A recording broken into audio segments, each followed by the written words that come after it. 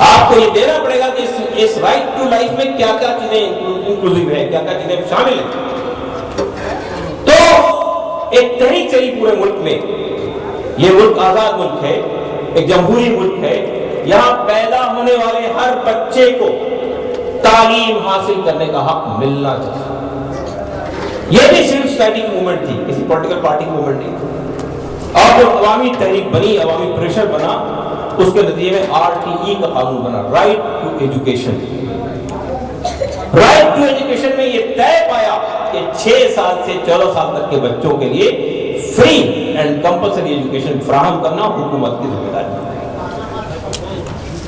یہ بھی بہت اہم قانون ہے جو ہندوستان کے جمہوریت نے 65 سال کے بعد بنایا، لیکن اس قانون کو یعنی بچوں کے اس حق کو تسلیم کر دیا گیا، ہر پیدا ہونے والے بچے کو تعلیم حاصل کرنا اس کا بنیادی حق قرار دیا گیا۔ اگر کوئی بچہ غیر تعلیم یافتہ جاہل رہتا ہے تو آپ حکومت کے خلاف مقدمہ قائم کر سکتے ہیں۔ اگر اسکول نہیں ہے، اگر تعلیمی سہولت نہیں ہے، اب حکومت کی ذمہ داری قرار پا گئی ہے کہ وہ ہر گاؤں اور دیہات میں اور ہر محلے کے اندر اسکول قائم کر کے ہر بچے کو تعلیم فراہم کرے۔ اس پوری اسٹرگل کے اندر ہمیں ملت اسلامیہ ہند کو اپنا رول تلاش کرنا چاہیے۔ ہاں، میں یہ کہتے ہوئے شرمندگی ہے کہ ہمارا رول نیگلیجیبل ہے، صفر۔ تیسرا اہم قانون ابھی بھی بنا ہے ہندوستان کے اندر، وہ رائٹ ٹو فوڈ کا قانون۔ رائٹ ٹو فوڈ اسی آرٹیکل 21 کے تحت بنا ہے کہ ہمارے ملک میں کوئی آدمی بھوک سے بلک بلک کر مرنا نہیں چاہیے، ہر شخص کو 2 وقت کی روٹی ملنی چاہیے۔ اگر وہ اس پوزیشن میں نہیں ہے کہ خود حاصل کر سکے تو حکومت کو فراہم کرے۔ یہ قانون بنا اور آج غریبوں کو بلو پاورٹی لائن، جو لوگ رہتے ہیں BPL کے لیول سے نیچے، ان کے لیے اناج، سستا اناج مہیا کرنا حکومت کی ذمہ داری قرار ہے۔ یہ پوری تحریک بھی صرف سوسائٹی نے چلائی تھی اور اس میں بھی ہمارا رول نہیں کے برابر۔ چوتھی تحریک، ہندوستان اتنا وسیع و عریض ملک ہے کہ اس کی 70% آبادی دیہی علاقوں میں رہتی ہے، رورل ایریا میں رہتی ہے، اور ان کا مین مشغلہ جو ہے، کاروبار جو ہے، وہ کھیتی باڑی۔ کہیں سیلاب آ جاتا ہے، باڑھ آ جاتی ہے، سوکھا پڑ جاتا ہے تو کسانوں کی زندگی کے لالے مزدوری ختم ہو جاتی ہے، لوگ بھوکے مرنے لگتے ہیں۔ ایک تحریک چلی ہندوستان کے اندر کہ ان حالات میں جب مزدوروں کو مزدوری نہ مل رہی ہو، لوگ کام کرنا چاہتے ہیں، ہاتھ ہے ان کے پاس لیکن کام نہیں ہے، بھیک نہیں مانگتے ہیں، وہ کام کرنا چاہتے ہیں، تو کام فراہم کرنا، روزگار فراہم کرنا حکومت کی ذمہ داری ہے۔ تو قانون بنا MNREGA, Mahatma Gandhi rural employment guarantee scheme. آج اس اسکیم کے تحت میں ہر گاؤں اور دیہات کے اندر 100 دن کا روزگار فراہم کرنا منیمم ویجز ایکٹ کے تحت میں حکومت کی ذمہ داری قرار ہے۔ یہ قانون بھی سول سوسائٹی کی کوششوں سے بنا اور ہمیں افسوس آگے کہنا پڑتا ہے اس میں بھی ہمارا رول نہیں کے بنا۔ اور ابھی حال ہی میں جیسے تیسے چلتے چلتے اس حکومت نے ایک اور قانون بنا دیا۔ ہمیں اس قانون کے اندر کمیوں کا اعتراف ہے کہ اس میں بہت ساری کمیاں ہیں، اور حکومت نے چلتے چلتے اس قانون کو پاس کر کے اپنے سر سے بول کرنے کی کوشش کی، اور وہ قانون تھا کرپشن کے خلاف جو قانون بنا ہے، لوک پال بل کا۔ ایک محتسب ہونا چاہیے کہ حکومت کا جائزہ لے کے کرپشن ہو رہا ہے کہاں ہو رہا ہے۔ وہ تحریک بہت کامیاب تحریک تھی، آپ نے دیکھا ہوگا حال ہی میں چلی تھی، انا ہزارے جس کے بڑے سربراہ تھے، اور اسی تحریک کے جنم سے عام آدمی پارٹی نے جنم لیا ہے، اسی تحریک کی کوکھ سے۔ اسی کوششوں کے میں لوک پال بل بن گیا۔ میں نے 5 بڑے قوانین کا جو حالیہ دنوں میں بنے ہیں اس کا ذکر اس لیے کیا ہے، یہ تمام قوانین کا تعلق اور یہ تمام بنیادی حقوق کا تعلق عام انسان سے ہے، جس عام غریب جنتا سے، جس میں مسلمان بھی ہے، ہندو بھی ہے، سکھ بھی ہے، عیسائی بھی ہے، ہم اور آپ سب۔ لیکن ایسا لگتا ہے کہ یہ مسائل ہمارے مسائل نہیں ہیں، ان مسائل سے امت مسلمہ کا کوئی تعلق نہیں ہے۔ امت مسلمہ اسی وقت حرکت میں آتی ہے جب سپریم کورٹ کوئی شابانوں میں کوئی فیصلہ کر دیتا ہے یا بابری مسجد کی مسئلہ کھڑا ہوتا ہے۔ اس کے علاوہ باقی جو عام انسانی سماج کے مسائل ہیں، ایسا لگتا ہے کہ وہ ہمارے مسائل نہیں ہیں۔ ایسا لگتا ہے کہ ان عام انسانی سماج کا ہم اور آپ حصہ نہیں ہے۔ حالانکہ سلسلہ کمیٹی کی رپورٹ یہ بتاتی ہے کہ جس پیمانے پہ، جس یارڈسٹک سے آپ جائزہ لے کر دیکھیں، تعلیم کے معیار پہ دیکھیں، صحت کے معیار پہ دیکھیں، روزگار کے معیار پہ دیکھیں، سیکورٹی کے معیار پہ دیکھیں، سب سے ریسیونگ اینڈ پر، سب سے نچلی سطح پر، سب سے نچلی پائیدان پہ مسلمان کی ہے۔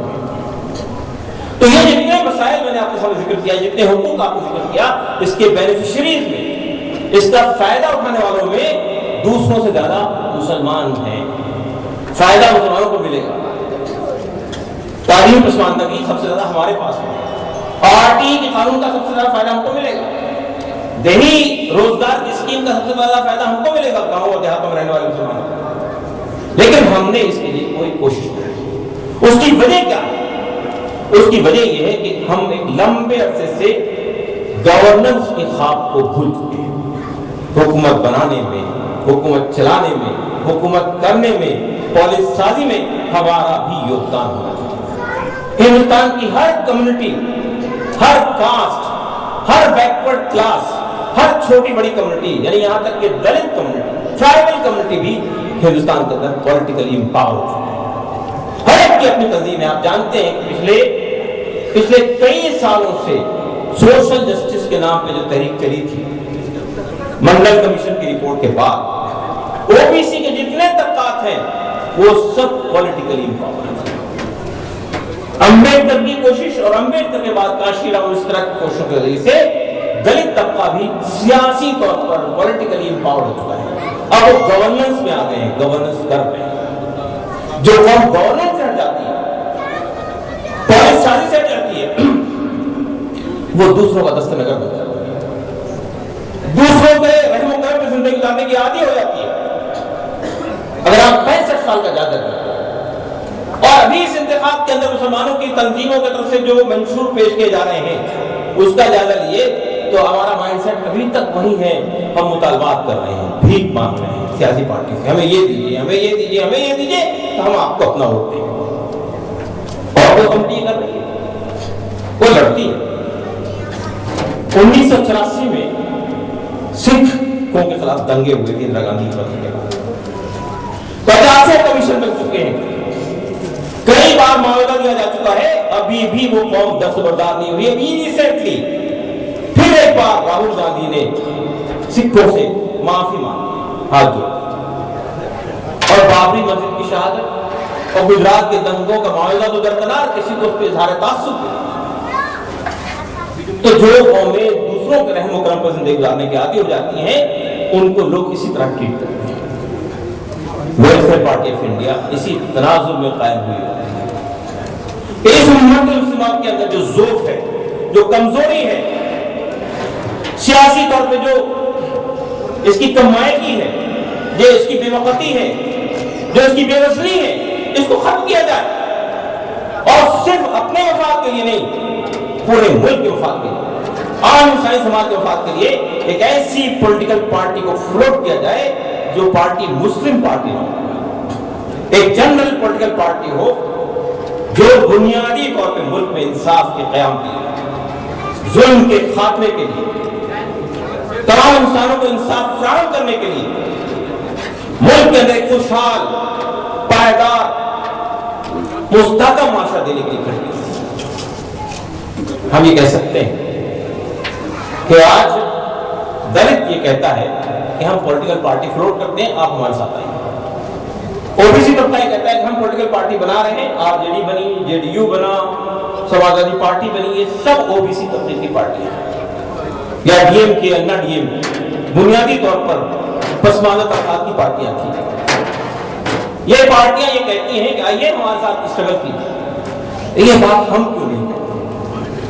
جو ملک کی آبادی کا کسی دیکھیں جمہوریت میں آپ جانتے ہیں اعداد و شمار، اسٹیٹسٹکس، پاپولیشن، آبادی بہت میٹر کرتی ہے۔ یو پی میں ملائم سنگھ یادو کی 6ٹھی بار حکومت ہے۔ یادو کمیونٹی کا ووٹ بینک اگر یو پی میں آپ معلوم کرنا چاہیں تو 7%، 7%۔ آپ ان کو کہاں سے ملتا ہے؟